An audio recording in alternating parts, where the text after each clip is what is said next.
Gadis ini sangat cantik tapi bertingkah sangat jahat. Gunakan sepatu hak tinggi untuk mengaduknya menjadi segelas anggur. Setelah itu, gesekan lagi di mulut cangkir. Ini membuat asisten di sebelahnya tercengang. Tampilan cerah yang indah. Sembunyikan hati yang jahat. Jika tidak ada yang tak terduga. Kemudian seseorang memanggilnya sekarang. Kakak Bella. Aku belum melihatnya di sisiku. Selamat telah memenangkan penghargaan. Aku juga terkejut. Aku tidak berharap untuk memenangkan hadiah pertama. Keduanya berakting lol haha. Tapi sebenarnya perutnya berisi keris. Segera.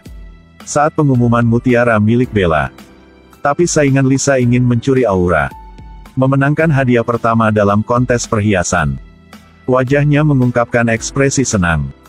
Hati Bella rasanya mau meledak sekarang. Mencoba memaksakan senyum untuk bertepuk tangan. Kemudian, Bella memberinya segelas anggur kustomnya. Bersiap untuk mengucapkan selamat padanya. Tepat ketika Lisa baru saja ditempatkan di mulutnya. Lalu tiba-tiba bau kaki busuk. Mencari alasan. Hari ini adalah hari puasa aku. Tak boleh minum alkohol. Kamu harus mencobanya juga. Dengan demikian, dapat membantu hati kita menjadi lebih bersih. Kamu mengatakan itu dapat menyebabkan kesalahpahaman. Orang akan mengira kamu mengatakan hati Bella tidak bersih. Mereka berdua bernyanyi dan mengiringi. Membuat Bella terdiam. Tepat ketika Bella ingin pergi. Lisa mengembalikan gelas anggur ke Bella. Bella marah dan pergi. Alkohol murah cocok untuk diminum orang murah. Jadi kamu berani melawanku. Marah Bella menuangkan segelas anggur ke tempat tidur bunga. Pada titik ini, mereka berdua memiliki kebencian di hati mereka.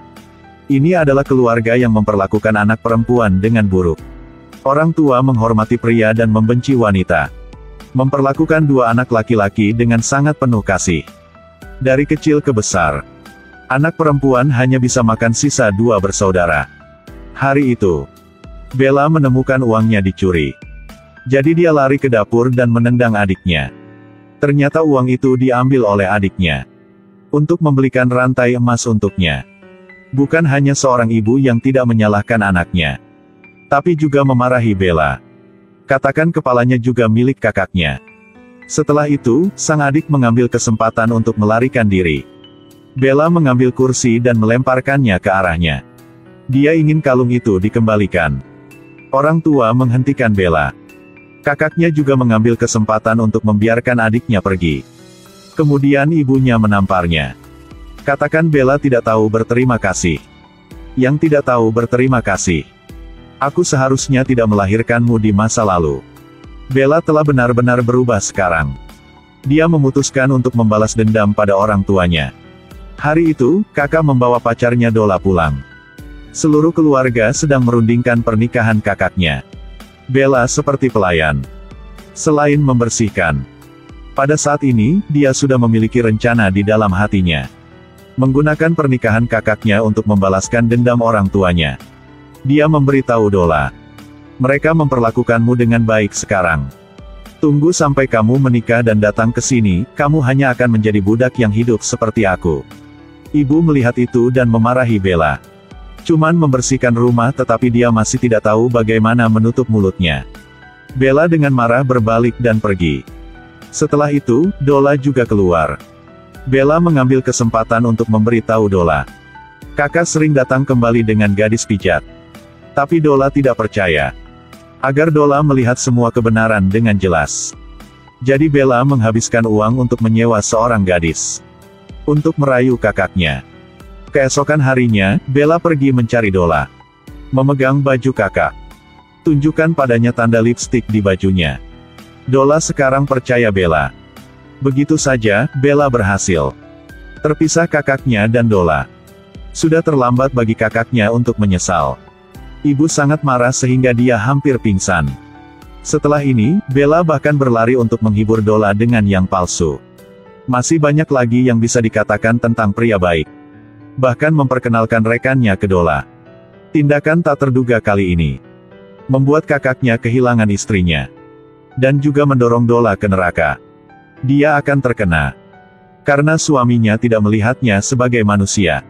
Ketika dia hendak melarikan diri. Kemudian pria itu mendorongnya ke tempat tidur. Dia sangat takut sehingga dia terus mundur. Gemetar, memohon orang lain untuk menyelamatkan hidupnya. Jangan sakiti aku. Seluruh tubuhku sakit. Sejak Dola menikah. Lalu dia memulai hidup seperti neraka. Setiap hari ketika dia bangun, dia akan dipukuli.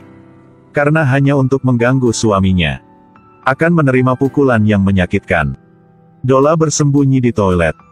Lihatlah tubuh yang penuh luka. Dia tidak tahan lagi. Dia bahkan tidak bisa mengeluarkan suara saat menangis. Pada saat ini seorang gadis tiba-tiba masuk. Dia dengan cepat menyeka air mata dari sudut matanya. Putri menghibur Dola. Dola menyuruh putrinya untuk tidak menangis dengan keras. Jika dia membangunkan ayahnya, dia akan dipukuli. Dua orang saling berpelukan dalam kesakitan dan air mata. Setelah itu, Dola pergi ke perusahaan untuk bekerja. Bella mengangkat lengan Dola. Ada memar di sekujur lengan. Bella tahu dia dipukul lagi. Setiap kali dia memakai baju lengan panjang. Itu semua untuk menutupi lebam di badan. Bella lalu berkata, "Seorang bajingan seperti Din. Kalau begitu segera ceraikan dia." Tapi Dola bilang dia tahan semua demi seorang gadis. Lalu berbalik dan pergi. Dola menjemput putrinya dari sekolah.